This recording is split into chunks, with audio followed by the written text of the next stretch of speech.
اور اس کی فضیلت و عظمت اور اس کی شان و شوکت کا اظہار فرمایا ہے۔ آج کی آیات مبارکہ ایک تو تاریخ کا علم عطا کرنے کا ایک ذریعہ بن رہی ہیں، اور اس کے ساتھ ہی کلام ربانی آیات الہی کا انکار کرنے والوں کے لیے دو جہاں کے رب کی طرف سے ایک واضح پیغام لیے ہوئے ہیں۔ فرمایا وَكَمْ مِن قَرْيَةٍ أَهْلَكْنَاهَا،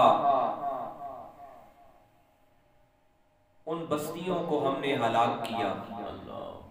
فَجَاءَهَا بَأْسُنَا بَيَاتًا، اور اس وقت کہ جب وہ اپنے گھروں میں رات کو آرام کر رہے تھے، أَوْ هُمْ قَائِلُونَ، یا وہ دوپہر کو آرام کر رہے تھے۔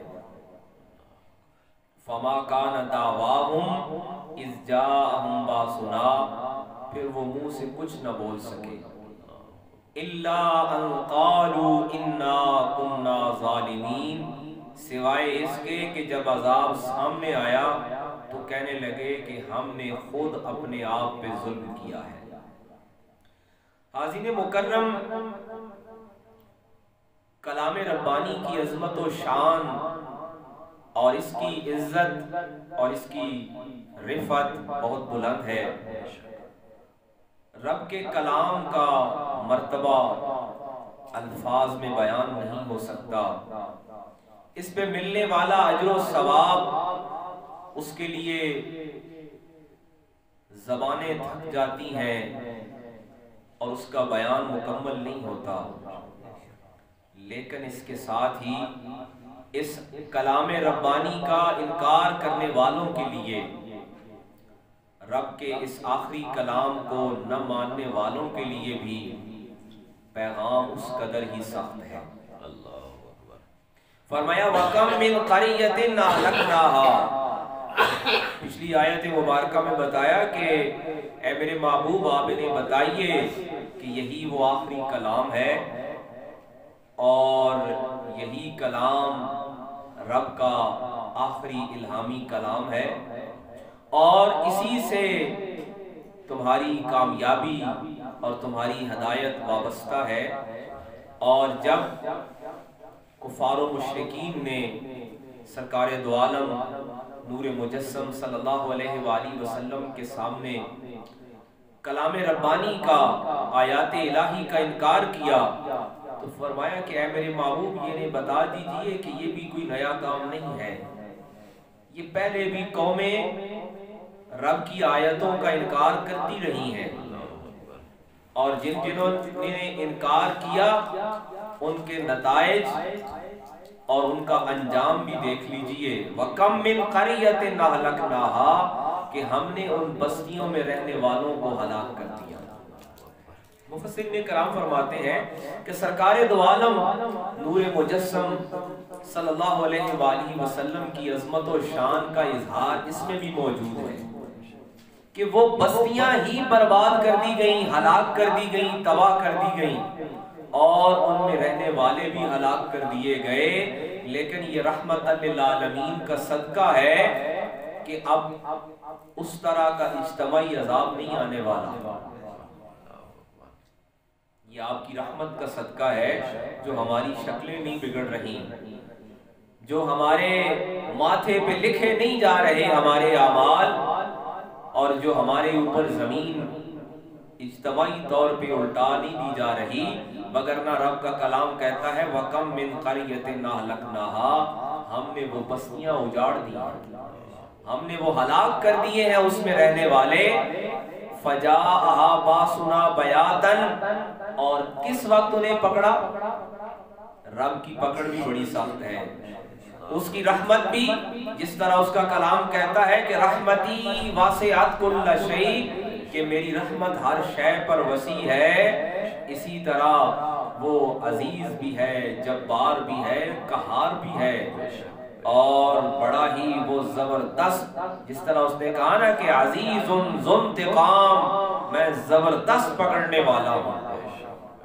پھر پکڑتا کیسے ہے؟ فرمایا فجاء باسنا بیاتن، ہم نے ان کے اچھا دونوں طبقات کا ذکر ہے، بیاتن جو رات کو آرام کرنے والے ہیں، او قائلون اور جو شرفاء ہیں، معزز ہیں، امیر ہیں، دولت مند ہیں کہ دن کو بھی ان کو آرام مل جاتا ہے اور غریب دن بھر نہیں سو سکتا۔ فرمایا فجاء باسنا بیاتن، چاہے وہ رات کو سونے والے تھے، او ہم قائلون چاہے وہ دوپہر کو آرام کرنے والے تھے، ہماری پکڑ نے ان کو اسی آرام کی حالت میں پکڑا۔ رب کا عذاب سابقہ قوموں پر رات کے پچھلے پیر آیا ہے۔ مفسرین کرام فرماتے ہیں، صاحب تفسیر کبیر نے بھی لکھا کہ اس میں بھی ایک دلچسپ سبق یہ ہے کہ رات کا پچھلا پہر غافلوں کے لیے رب کے عذاب کا باعث بننے والا ہے اور جاگنے والوں کے لیے محبوب سے ملاقات کا باعث بننے والا ہے۔ یعنی جس وقت انسان پہ اس کی نیند اور اس کا آرام زیادہ غالب آتا ہے، وہی وہ وقت ہے کہ ایک طرف جو غفلت کے مارے ہوئے ہیں، جو گمراہی کا شکار ہیں اور جو ہدایت سے دور ہیں، فرمایا فجاء باسنا بیاتن او ہم قائلون، پھر ان کو ہم نے گھروں میں ان کے آرام کے وقت ان کے عذاب نے پکڑا، قوم لوط پر اور دوسری اصحاب مدین پر اور دوسری ایسی قومیں جن پر رب کی طرف سے اجتماعی عذاب آیا، وہ ان کی سخت نیند کے وقت آیا، کوئی بھاگ ہی نہ سکے، کوئی نکل ہی نہ سکے۔ ظاہر ہے رب کی پکڑ سے کون نکل سکتا ہے؟ فرمایا او ہم قائلون، کچھ ایسے تھے نا جو دن بھر آرام نہیں کر سکتے ہیں، ان کے لیے ان کے آرام کے وقت، اور کچھ وہ ہیں جن کے لیے اتنی سہولت ہے کہ وہ دن کو بھی آرام کر سکتے ہیں۔ فرمایا او ہم قائلون کہ وہ دن کو قیلولہ جو کرنے والے تھے نا، جن کے لیے آرام طلبی تھی، جن کے پاس زندگی کی آسائشیں تھیں اور وہ دن کو بھی آرام کر سکتے تھے، اس وقت رب کے عذاب نے پکڑ لیا۔ مفسرین کرام فرماتے ہیں کہ ایک قریۃ اہلکناہا کہنے میں ایک اور بھی معنی ہے کہ وہ بستیاں جن میں وہ سابقہ قومیں تھیں اور وہ سابقہ کتابوں کے ماننے والے تھے، ان کے انکار پر کیا ہوا کہ وہ بستیاں اجاڑ دی گئیں۔ لیکن اب صورتحال کیا ہے؟ فرمایا لا اقسم بہذا البلد وانت حل بہذا البلد، میرے محبوب ہمیں شہر محبوب کی قسم ہے، محبوب ہمیں تمہارے شہر کی قسم ہے۔ مفسرین کرام فرماتے ہیں اس کائنات میں بستیاں آباد بھی ہوتی رہی ہیں، برباد بھی ہوتی رہی ہیں، لیکن ایک وہ بستی جو جناب خلیل اللہ نے آباد کی، جس کے لیے انہوں نے دعا مانگی تھی کہ اے میرے محبوب، اے میرے رب، اس بستی کو میرے آنے والوں کے لیے آباد کر اور اس میں ہر طرح کے انہیں ثمرات اور آسانیاں دے۔ ایک وہ بستی برباد نہیں ہونے والی اور ایک وہ بستی جو سرکار دو عالم امام الانبیاء خاتم الانبیاء کے قدم مبارک سے آباد ہوئی ہے، وہ کبھی برباد نہیں ہونے والی۔ بستیاں آباد بھی ہوتی رہی ہیں، برباد بھی ہوتی رہی ہیں، لیکن وہ شہر جو محبوبوں نے بسائے ہیں، قربان جائیے، رب اپنے فرماتا ہے کہ وہ جنہوں نے ہماری آیات کا انکار کیا نا، ہم نے انہیں برباد کر دیا، لیکن جو محبوبوں نے آباد کیے، مشرکین مکہ مانگ رہے تھے ہمارے اوپر عذاب کیوں نہیں آتا؟ عذاب اجتماعی اس لیے نہیں آتا شہر برباد کرنے کا کہ یہ وہ شہر ہے جو رب کے خلیل نے بسایا ہے، اور یہی بات آقا کریم امام الانبیاء صلی اللہ علیہ وآلہ وسلم کے شہر کے لیے ہے، جس کی قسم سرکار دو عالم کے لیے اور آپ کے شہر کے لیے رب اپنے کلام میں فرماتا ہے کہ لا اقسم بہذا البلد، ہمیں قسم ہے اس شہر کی۔ اور یہ شہر کون سا ہے؟ جو آقا کریم علیہ السلام کے قدم مبارک سے آباد ہوا ہے۔ اب اسی لیے بزرگان دین نے کہا کہ مدینہ وہ بستی جسے یثرب کہا جاتا تھا. یثرب کہتے ہیں بیماریوں کا گڑھ، بیماریوں کی آماج گاہ. بزرگان دین نے کہا کہ اب جب وہاں سرکار دو عالم پہنچ گئے ہیں، غریبوں کے ملجا و ماوا پہنچ گئے ہیں، اور وہ پہنچ گئے ہیں کہ جن کے قدم سے شفا ہی شفا ہے، لہٰذا اب یہ مدینہ منورہ ہو گیا ہے. اب اس کو یثرب نہیں کہہ سکتے ہیں. یثرب کہنا یہ اس شہر مقدس کی بے ادبی ہے، اس لیے کہ یہ آقا کریم علیہ السلام کے وجود مبارک سے آباد ہے. اور جس طرح بہت سارے بزرگان دین کے واقعات ہیں کہ کسی ایک بزرگ نے کہا کہ مجھے یہاں کی روٹی نہیں اچھی لگی، یہ باسی تھی. آقا کریم علیہ السلام خواب میں آئے اور بتایا کہ اے ہماری امت کے ولی، تمہیں مدینہ کی روٹی پسند نہیں آئی؟ صبح اٹھ کے انہوں نے کہا کہ اب جہاں سے روٹی کا تنکا ملے گا نا میں اٹھا کے کھاؤں گا، کہ اس کی نسبت آقا کریم علیہ السلام کے شہر سے. اور قرآن مجید ہمیں یہ بتا رہا ہے کہ وہ بستیاں برباد ہوتی رہی ہیں جنہوں نے کلام الہی کا انکار کیا ہے، جنہوں نے آیات ربانی کا انکار کیا ہے، جنہوں نے رب کے کلام کو چیلنج کیا ہے. اگر تم بچ رہے ہو، تمہاری شکلیں نہیں بگڑ رہی، تمہارے گھر آباد ہیں، تو یہ صدقہ ہے جناب رحمت للعالمین کا، یہ صدقہ ہے امام الانبیاء کا.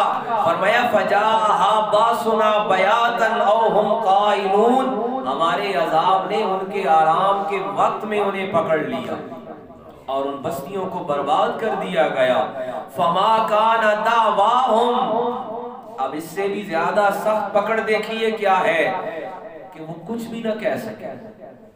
رب کی جب پکڑ آتی ہے، اسی لیے بزرگان دین کہتے ہیں نا کہ توبہ کی گنجائش مل جانا، یا دوسرے لفظوں میں کہیں کہ توبہ کی توفیق مل جانا، یہی نجات کا سبب ہے. رب جن کو نجات نہیں دینا چاہتا، جن کی بخشش نہیں کرنا چاہتا، انہیں موقع ہی نہیں دیتا ہے. موقع مل جانے پہ بخش دیا ہے یا نہیں بخش دیا یہ اس کا امر ہے، لیکن بندے کو موقع مل جانا. فرمایا فَمَا كَانَ دَعْوَاهُمْ، ہم نے ان منکروں کو جنہوں نے رب کے کلام کا انکار کیا اور رب کے نبیوں پہ نازل ہونے والی آیات کو ماننے سے جھٹلایا، فرمایا فَمَا كَانَ دَعْوَاهُمْ، ہم نے انہیں موقع ہی نہیں دیا کہ وہ کچھ کہہ سکیں. اِذْ جَاءَهُمْ بَأْسُنَا، ہاں بس صرف اتنا موقع ملا کہ جب عذاب سر پہ پہنچا نا، إِلَّا أَن قَالُوا إِنَّا كُنَّا ظَالِمِينَ، تو پھر کہنے لگے کہ ہم نے اپنے آپ پہ ظلم کیا ہے. مفسرین کرام فرماتے ہیں کہ تمام بڑے بڑے جو رب کے منکر ہیں نا، فرعون ہے، شداد ہے، قارون ہے، حامان ہے، ہر ایک نے بالکل اپنے عذاب کے آخری لمحے پہ کہا کہ میں مانتا ہوں. فرعون نے بھی کہا کہ میں مانتا ہوں، قارون نے بھی کہا مجھے نکال لو میں مانتا ہوں. لیکن جب عذاب پہنچ جاتا ہے، امر ہو جاتا ہے، فیصلہ کر دیا جاتا ہے، اس وقت معافی کی گنجائش نہیں رہتی. اسی لیے کل ہم حدیث مبارکہ پڑھ رہے تھے، آقا کریم علیہ السلام نے فرمایا صدقہ کر لو، اپنی نجات کا سامان بنا لو اس سے پہلے کہ تمہارا فیصلہ کر دیا جائے. جب بندے کے ہم جوڑتے رہتے ہیں، بناتے رہتے ہیں، کہتے ہیں کب دیں گے، بالکل آخری وقت آئے گا پھر دے دیں گے. نماز کب پڑھیں گے، آخری وقت آئے گا. بھئی آخری وقت کو لکھا ہوا ہے.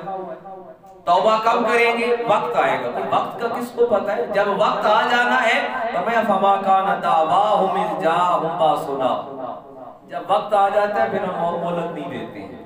اور جب امر ہو جاتا ہے اس وقت پھر سنا بھی نہیں جاتا ہے. جب فیصلہ کر دیا گیا ہے، امر الہی ہو چکا ہے، اب اس کے بعد بندے کے پاس گنجائش نہیں ہے. ہاں اب گنجائش ہے کہ جتنی نافرمانی ہے، جتنا گناہ ہے، جو کچھ بھی کر چکے ہو آ جاؤ، ابھی مہلت ہے، گنجائش ہے. فَمَا كَانَ دَعْوَاهُمْ، رب فرماتا ہے ان بستیوں والوں کو ہم نے بولنے کی بھی گنجائش نہیں دی.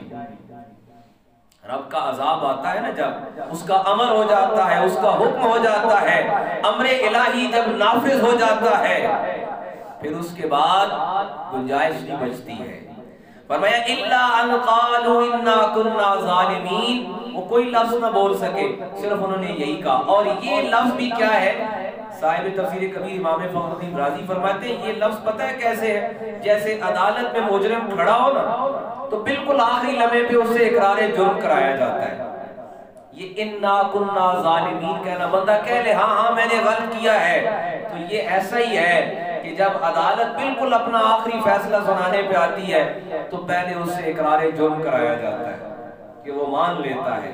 تو یہ امر الہی بھی جب نافذ ہو جائے اور اس کے بعد بندہ کہے میں غلط تھا، میں نے گناہ کر لیا، میں اب صدقہ کرنا چاہتا ہوں، میں اب عمل کرنا چاہتا ہوں، فرمایا ہم نے ان بستی والوں کو مہلت نہیں دی، گنجائش دی تو کتنی، الا صرف ان قالوا انا كنا ظالمین، وہ یہی کہہ سکے کہ ہم نے ظلم کر لیا۔ اب یہ تو اقرار جرم تھا، یہ تو اعتراف جرم تھا کہ ہم نے جرم کر لیا، لیکن اب اس کے بعد ان کے پاس معافی کی گنجائش نہیں تھی۔ حاضرین مکرم، سورہ اعراف کی یہ آیات ایک طرف تو ہمیں تاریخ کا وہ حصہ بتا رہی ہیں اور دوسری طرف ہمیں آقا کریم امام الانبیاء صلی اللہ علیہ وآلہ وسلم کی امت ہونے کی حیثیت سے ہمارے لیے جو رب نے سامان کر دیا ہے ہمیں ان کے بارے میں بھی بتا رہی ہے، ہمیں ان کی خبر ہی نہیں ہے، ہمیں ان نعمتوں کی، ان انعام کی خبر ہی نہیں ہے جو رب تعالیٰ نے اپنے محبوب کے صدقے ہمارے اوپر کر دیے ہیں۔ انہوں نے آیات کا انکار کیا سابقہ قوموں نے، فرمایا کہ وَقَمْ مِنْ قَرْيَةٍ أَهْلَكْنَاهَا، ہم نے وہ بستیاں تباہ کر دی ہیں۔ ہم قرآن نہیں مان رہے ہیں۔ کل پرسوں کی ایک بات ایک بندہ بتا رہا تھا مسجد میں شہر کی کہ بزرگ آ گئے سفید ریش، ان کو 3 بندے پکڑ کے لے آئے کہ قرآن پہ قسم اٹھائے۔ حاضرین مکرم، یہ انتہائی شرمناک اور انتہائی افسوسناک مرحلہ ہے کہ بجائے اس کے کہ ہم قرآن پڑھتے، قرآن سمجھتے، قرآن پہ عمل کرتے، اب وہ ایمان کہاں جائے اور اس کے ایمان پہ کیا کہا جائے کہ وہ جو قسم دینے والا بھی ہے اور قسم لینے والا بھی ہے۔ اور اس پہ اللہ کے نبی صلی اللہ علیہ وآلہ وسلم کے سخت الفاظ ہیں کہ قرآن مجید پہ قسم اٹھانا اور اس پہ حلف دینا اور اس پہ کوئی لینے والا اور دینے والا دونوں، بھئی آپ کی بات نہیں سنی جا رہی ہے تو ایسی ہی بات منوانی ہی کیوں ہے؟ اور جو منوا رہے ہیں ان پہ بھی سوالیہ نشان ہے کہ آپ اس سطح پر پہنچ گئے ہیں کہ آپ رب کے کلام کو قسم اٹھانے کے لیے استعمال کر رہے ہیں۔